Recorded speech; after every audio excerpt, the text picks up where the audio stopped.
Good morning बच्चों, फिर से स्वागत है आपका ऑनलाइन क्लासेस में। हम बात कर रहे थे आपके चैप्टर नंबर 15। इसमें हमने जो आपके एक नंबर था identification and isolation of desired gene, ठीक है, वांछित जीन की पहचान और उसका पृथक्करण, जिसकी हमने बात कर ली थी। अब हम जो आज बात करने वाले हैं 2 नंबर, जो हमने कल स्टार्ट किया था, क्या नाम था जिसका? सिलेक्शन ऑफ क्लोनिंग वेक्टर्स, अर्थात जो क्लोनिंग वाहक है उनका चयन। 2 नंबर हम बात कर रहे the selection of cloning vectors, selection of cloning vector, अर्थात जो क्लोनिंग वाहक हैं उनका चयन। क्लोनिंग वाहक के चयन में मैंने आप लोगों को बताया था कि होते क्या हैं, जो वांछित जीन हमने प्राप्त की है, वांछित जीन की पहचान के बाद में जो डिजायर्ड जीन है उसकी पहचान के बाद में उसको परपोषी कोशिका में प्रवेश करवाया जाता है। किस कोशिका में? परपोषी कोशिका में प्रवेश करवाया जाता है, ठीक है। और इस परपोषी कोशिका में प्रवेश के लिए वाहक की आवश्यकता होती है। किसकी आवश्यकता होती है? वाहक की आवश्यकता होती है या वेक्टर की आवश्यकता होती है। किसकी आवश्यकता होती है? वाहक की आवश्यकता होती है। अब बात करेंगे आज की इस टॉपिक में वाहक की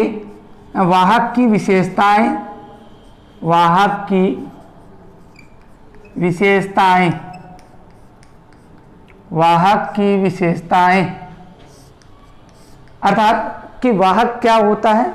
वाहक, सबसे पहले तो वाहक होता क्या है?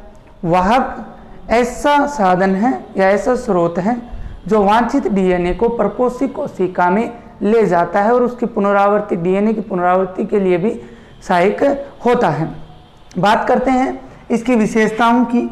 1 नंबर बात करते हैं तो वाहक जो है इनके अंदर प्रतिकृति करने का गुण जो है वो होना चाहिए। रेप्लिकेशन जिसे बोलते हैं, प्रतिकृति करने का गुण जो है वो होना चाहिए। अर्थात अगर हम बात करें प्रतिकृति की, जो आप पुनरावृत्ति भी लिख सकते हैं। वाहक जो है वो उनमें पुनरावृत्ति का क्या होना चाहिए? गुण होना चाहिए।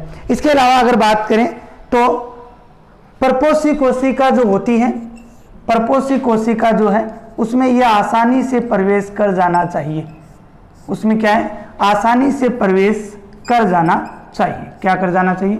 उसमें आसानी से प्रवेश कर जाना चाहिए, क्योंकि वाहक किस लिए काम में ले रहे हैं? परपोषी कोशिका में डिजायर्ड या वांछित जीन को पहुंचाने के लिए, तो प्रवेश कर जाए और अगर आवश्यकता पड़े तो इसे पुनः पृथक्करण भी किया जा सके, पुनः इसका आइसोलेशन भी किया जा सकते, री आइसोलेशन या पुनः पृथक्करण भी इसका किया जा सके। इसके बाद में बात करते हैं 3 नंबर, तो वाहक अणु में विशिष्ट प्रतिबंध स्थल होने चाहिए। क्या होने चाहिए? वाहक के अंदर विशिष्ट प्रतिबंध स्थल होने चाहिए। क्या होने चाहिए? विशिष्ट प्रतिबंध स्थल होने चाहिए जिनको रेस्ट्रिकेशन एंडोन्यूक्लियस एंजाइम द्वारा आसानी से तोड़ा जा सके। इनको किसके द्वारा? रेस्ट्रिकेशन जो हमने कल पढ़ा था, रेस्ट्रिकेशन एंडोन्यूक्लियस एंजाइम द्वारा इनको आसानी से क्या किया जा सके? तोड़ा जा सके। ऐसे विशिष्ट प्रतिबंध स्थल भी वाहक के अंदर होने चाहिए। इसके अलावा बात करें तो प्रतिबंध, इसमें एक चिन्हित स्थल भी होना चाहिए। 4 नंबर बात करते हैं तो वाहक के अंदर चिन्हित स्थल भी होना चाहिए। चिन्हित स्थल या फिर इसको बोल सकते हो मार्कर साइट भी होना चाहिए। क्या होना चाहिए? चिन्हित स्थल भी होना चाहिए। इसकी अगर हम बात करें, चिन्हित स्थल की बात करते हैं तो चिन्हित स्थल जो है ये क्या करना चाहिए? रूपांतरित कोशिकाओं के चयन में सहायक होना चाहिए। कौन सी कोशिकाओं में? रूपांतरित कोशिका जो होती हैं रूपांतरित कोशिकाओं के सिलेक्शन में भी ये क्या होना चाहिए, सहायक होना चाहिए। तो प्यारे बच्चों, वाहक की हमने कुछ विशेषताओं की बात की कि वाहक में पुनरावृत्ति का गुण होना चाहिए या आसानी से प्रपोषी कोशिका में प्रवेश और उसे पुनः पृथक्करण भी आसानी से किया जा सके। इसमें विशिष्ट प्रतिबंध स्थल भी होने चाहिए जिनको रेस्ट्रिकेशन एंडोन्यूक्लियस एंजाइम द्वारा आसानी से काटा जा सके। इसके बाद 4 नंबर बात करें तो इनमें चिन्हित स्थल भी होने चाहिए, मार्कर साइट भी होने चाहिए जो क्या करें, रूपांतरित कोशिकाओं के चयन में सहायक होते हों। इसके अलावा और अगर बात करते हैं तो इनके द्वारा रूपांतरण सरल व दक्ष हो। भाई अगर बात करें रूपांतरण की तो वो सरल और दक्ष हो। रूपांतरण की बात करें तो वो क्या होना चाहिए, सरल और स्पष्ट होना चाहिए या दक्ष बोल सकते हो। इसके अलावा वांछित विजातीय डीएनए की अभिव्यक्ति के लिए वाहक के अंदर एक तो प्रमोटर, 6 नंबर बात करें, एक तो प्रमोटर और एक ऑपरेटर, एक तो प्रमोटर और एक ऑपरेटर अवयव जो हैं वो भी उपस्थित होने चाहिए। कौन कौन से, एक तो प्रमोटर और एक जो ऑपरेटर हैं वो इसके अंदर होने चाहिए, जो क्या काम करते हैं, विजातीय डीएनए की अभिव्यक्ति के लिए आवश्यक होते हैं। किसके लिए आवश्यक होते हैं, विजातीय डीएनए की अभिव्यक्ति के लिए आवश्यक होते हैं। तो प्यारे बच्चों, ये वाहक की विशेषताएं हैं। ऐसी विशेषताएं हैं तब हम उसे वाहक के रूप में काम ले सकते हैं और उसके साथ में वांछित जीन जोड़कर, कौन सी जीन, वांछित जीन जो है वो जोड़कर और उसे हम आसानी से प्रपोषी कोशिका के अंदर भेज सकते हैं। हमारी इच्छा अनुसार जीन को प्रपोषी कोशिका में भेज सकते हैं। ये थी वाहक की विशेषताएं। अब अगर बात करें तो 3 प्रकार के वाहक आपके हैं, एक तो प्लाज्मिड, एक जीवाणुभोजी बैक्टीरियोफेज जिसे बोला जाता है, और एक कोस्मिड। सबसे पहले हम किसकी बात करेंगे, हम बात करेंगे प्लाज्मिड की। देखो अब बात करते हैं वाहक के प्रकारों की। तो ई कोलाई के अंदर पाए जाने वाले कुछ प्रमुख वाहक जो हैं उनकी बात कर लेते हैं। 3 प्रकार के वाहक मैंने आपको बताए, कितने प्रकार के, 3 प्रकार के वाहकों की हम बात करेंगे। पहला जो है वो है आपके प्लाज्मिड। कौन सा है, प्लाज्मिड। इसकी बात हम लोग अभी करने वाले हैं। तीनों के नाम लिख देता हूँ। 1 नंबर ये है। 2 नंबर अगर हम लोग बात करें तो 2 नंबर आपका जो है वो है जीवाणुभोजी। जीवाणुभोजी की बात करेंगे। जीवाणुभोजी बैक्टीरियोफेज इसको बोला जाता है, बैक्टीरियोफेज, बैक्टीरियोफेज। और 3 नंबर जो आपका है कोस्मिड। 3 नंबर कौन सा है, कोस्मिड, कोस्मिड। ठीक है, 3 प्रकार के वाहक हैं आपके चैप्टर में दिए हुए हैं, बहुत ही इंपॉर्टेंट है तीनों ही। इनसे संबंधित प्रश्न जो है वो परीक्षा में लगभग हर वर्ष आता है। देखिए प्लाज्मिड की बात करेंगे सबसे पहले। 1 नंबर जो है प्लाज्मिड, इसकी बात हम लोग जो है वो करने वाले हैं। प्लाज्मिड वेक्टर की बात करते हैं तो इसकी सबसे पहले डिस्कवरी की बात करते हैं, खोज की बात करते हैं डिस्कवरी की। तो प्यारे बच्चों, डिस्कवरी जो है वो 1952 के अंदर, कब, 1952 के अंदर एक वैज्ञानिक था जिसका नाम था लेडरबर्ग। लेडरबर्ग इन्होंने की थी 1952 के अंदर, लेडरबर्ग ने की थी। किस प्रकार से की थी, इन्होंने क्या देखा, जो जीवाणु सेल होती है, क्या होती है, जीवाणु कोशिका होती है। इस प्रकार से 11वीं क्लास में हमने पढ़ी थी, क्या होती है, जीवाणु कोशिका जो होती है, इस जीवाणु कोशिका में अपना तो गुणसूत्र होता ही है। क्या होता है, अपना गुणसूत्र तो होता ही होता है। इस गुणसूत्र के अलावा एक और संरचना पाई जाती है। क्या इस गुणसूत्र के अलावा क्या या अतिरिक्त क्या पाई जाती है, एक और संरचना पाई जाती है। इस प्रकार से उस संरचना को क्या बोला जाता है, वाहक बोला जाता है। और उसका क्या नाम दिया गया था, प्लाज्मिड वाहक नाम दिया गया था। यह एक जीवाणु कोशिका है, बैक्टीरिया सेल, बैक्टीरिया सेल। ठीक है, बैक्टीरिया सेल के अंदर ये जो आपको दिखाई दे रहा है ये है प्लाज्मिड। क्या है, प्लाज्मिड। और ये जो है ये इसका इस प्रकार से इसका जो क्रोमोसोम है, क्रोमोसोम, ठीक है ना, बैक्टीरिया क्रोमोसोम लिख सकते हो, बैक्टीरिया क्रोमोसोम।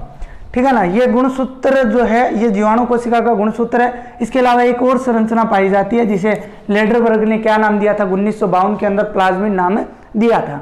हम इसी प्लाज्मिड की जो है इस चैप्टर के अंदर बात जो है वो करने वाले हैं। सबसे पहले हम बात करेंगे प्लाज्मिड की विशेषताओं की बात करेंगे कि प्लाज्मिड की क्या क्या विशेषताएं होती हैं। तो आपको यह डायग्राम भी बनाना है, ठीक है।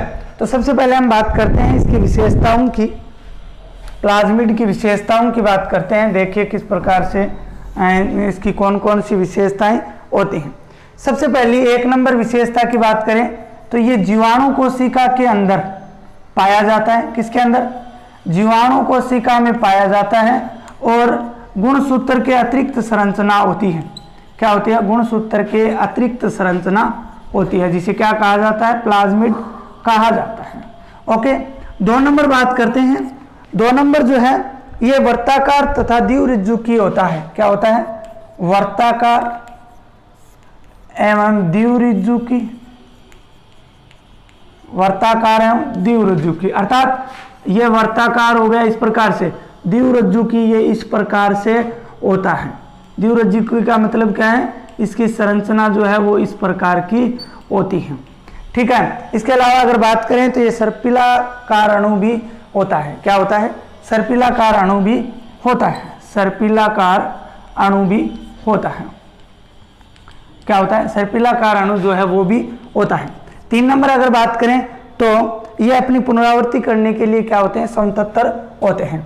अपनी पुनरावृत्ति करने के लिए, अपनी पुनरावृत्ति करने के लिए, अपनी पुनरावृत्ति करने के लिए समतत्तर होते हैं। क्या होते हैं? अपनी पुनरावृत्ति करने के लिए समतत्तर होते हैं। इसके अलावा 4 नंबर अगर बात करें तो ये जीवाणु की वृद्धि उसके जीवित रहने के लिए आवश्यक नहीं है। भाई जीवाणु कोशिका के अंदर होता है तो यहाँ पे मतलब ये नहीं है कि ये जीवाणु के जीवित रहने या उसके ग्रोथ से संबंधित इनका कोई रिलेशन नहीं होता है। इनमें विशिष्ट प्रतिबंध स्थल होते हैं, ठीक है ना। विशिष्ट प्रतिबंध स्थल भी इनके अंदर होते हैं, क्योंकि वाहक की ये तो प्रमुख विशेषताएं हैं। तो विशिष्ट प्रतिबंध स्थल भी इनके अंदर उपस्थित होंगे, जहाँ से वांछित जीन का निवेश करवाया जाता है। जहाँ से क्या करवाया जाता है? वांछित जीन जो है उसका निवेश करवाया जाता है। वांछित जीन का क्या करवाया जाता है? निवेश जो है वो आसानी से करवाया जाता है। इसमें चिन्हित स्थल भी उपलब्ध होते हैं। भाई मार्कर साइट्स भी इसके अंदर जो है, चिन्हित स्थल, मार्कर साइट्स जो हैं वो भी इनके अंदर स्थित होते हैं। इसके अलावा अगर बात करें तो प्लाज्मिड में 3 से लेकर 1000 तक जीन भी उपस्थित होती हैं। 3 से लेकर 1000 तक जो है जीन भी प्रेजेंट होती हैं। कितनी जीन होती हैं?